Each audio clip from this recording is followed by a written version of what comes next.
Welcome back to my YouTube channel Be Yourself. My name is Mohit and in this video, let's talk about the 5 more precepts of great Chanakya.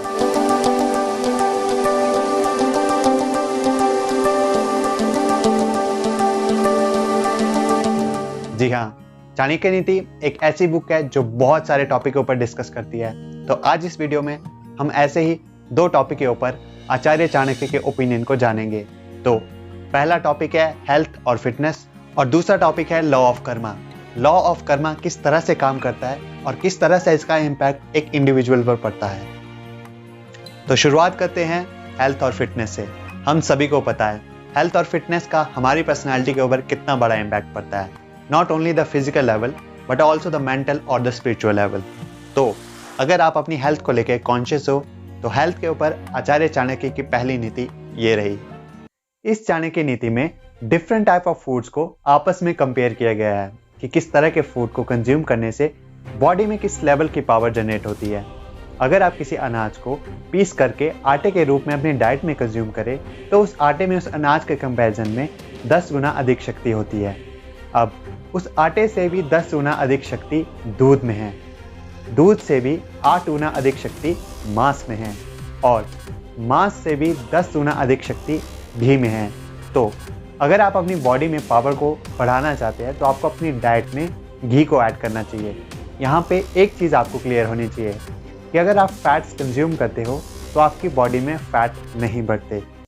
दूसरी चाणक्य नीति, यदि आप साग को अच्छी तरह से धो के नहीं खाते तो आपके शरीर में रोगों की वृद्धि होती है। दूध पीने से शरीर बढ़ता है। यदि आप एक बच्चे हो या फिर एक टीनेजर हो तो आपको अपनी डाइट में दूध को शामिल करना चाहिए। घी खाने से वीर्य में वृद्धि होती है। यदि आप एक एडल्ट मेल हैं और आपके शरीर में वीर्य की कमी है तो आपको अपनी डाइट में घी को ऐड करना चाहिए। मांस खाने से मांस बढ़ता है। मीट में कंप्लीट प्रोटीन होता है जो आपकी मसल ग्रोथ में हेल्प करता है। तो आप जितना नॉन वेज खाओगे उतनी आपकी मसल ग्रोथ। इन दोनों नीतियों से आचार्य चाणक्य ने घी को सुपर फूड का दर्जा दिया है। घी खाने से बल और वीर्य दोनों में वृद्धि होती है। पर यहाँ पे आपको एक चीज़ क्लियर होनी चाहिए, घी का मतलब गाय के घी से है, ऐसी गाय जो इंडियन ब्रीड की हो, ना कि जर्सी। तीसरी चाणक्य नीति, बहुत सारे लोगों को खाना खाते समय पानी पीने की आदत होती है। आयुर्वेदा के अनुसार आपको खाना खाने से 40 मिनट पहले और 40 मिनट बाद तक पानी नहीं पीना चाहिए। अब इसी टॉपिक पे आचार्य चाणक्य ने कुछ इस तरह से कहा है कि जब तक डाइजेशन शुरू नहीं होता अगर आप तब पानी पीते हो तो वो आपके लिए एक जड़ी बूटी की तरह काम करता है। एक बार डाइजेशन कंप्लीट हो जाए और आप उसके बाद पानी पीते हो तो आपके शरीर में बल की वृद्धि होती है। अगर आप खाना खाते समय बीच में पानी पीते हैं तो वो आपके लिए अमृत का काम करता है। पर जब एक बार आपने खाना खाना कंप्लीट कर लिया उसके तुरंत बाद आप पानी पीते हो तो वो आपके लिए एक विष के समान कार्य करता है। अब दूसरे टॉपिक यानी लॉ ऑफ कर्मा की बात करते हैं। लॉ ऑफ कर्मा का मतलब आपके द्वारा किए जाने वाले कर्म का आप ही के ऊपर क्या प्रभाव पड़ता है। मैक्सिमम लोग लॉ ऑफ कर्मा को सिर्फ आधा ही जानते हैं। लॉ ऑफ कर्मा को 2 भागों में डिवाइड किया जा सकता है। First one is individual effect, यानी जो आप कर्म करेंगे उसका सिर्फ आप ही के ऊपर क्या प्रभाव पड़ेगा। यदि इसी समय से आप एक हेल्दी लाइफस्टाइल फॉलो करेंगे तो इन फ्यूचर आप हेल्दी होंगे ही होंगे। ये आपके अभी के कर्मों का इफेक्ट आप पे पड़ेगा।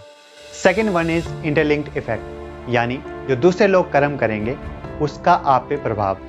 एनवायरमेंट पोल्यूशन इसका एक परफेक्ट एग्जाम्पल है। यदि आप ऐसे कर्म और कार्य करें ही ना जिससे एनवायरमेंट पोल्यूट हो, पर बाकी सभी लोग ऐसा कर्म और कार्य कर रहे हैं जिससे एनवायरमेंट पोल्यूट हो रहा है तो एनवायरमेंट पोल्यूशन का इफेक्ट आप पे पड़ेगा ही पड़ेगा। आप उससे बच के नहीं भाग सकते। इसको दूसरे तरीके से भी देखा जा सकता है। यदि आप ऐसा कर्म करें या ऐसा कार्य करें जिससे एनवायरमेंट पोल्यूशन कम हो तो उस कम हुए एनवायरमेंट पोल्यूशन का इफेक्ट सब पे पड़ेगा।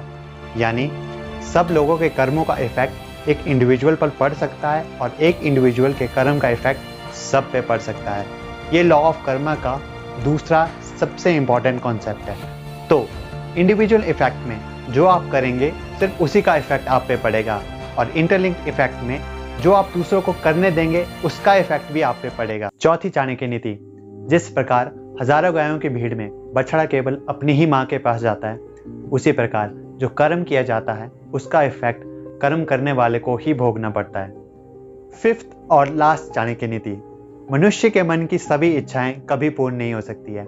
आज तक इतिहास में किसी भी इंसान के सभी विश और डिजायर पूरे नहीं हुए हैं, क्योंकि वे भाग्य और कर्म पे डिपेंड करते हैं। तो इसलिए मनुष्य को जो इच्छाएं पूरी हुई है उन पे ज़्यादा ध्यान देना चाहिए, बजाय इसके जो उसके अधूरी रही हो। वैसे एक बोनस टिप मेरी तरफ से भी, किसी नए कार्य को स्टार्ट करना सबसे आसान है, उसे रीस्टार्ट करना मुश्किल और उसे मेंटेन करना सबसे मुश्किल काम है। इसीलिए वीडियो को आते आते 4 महीने लग गए। तो आज के लिए बस इतना ही।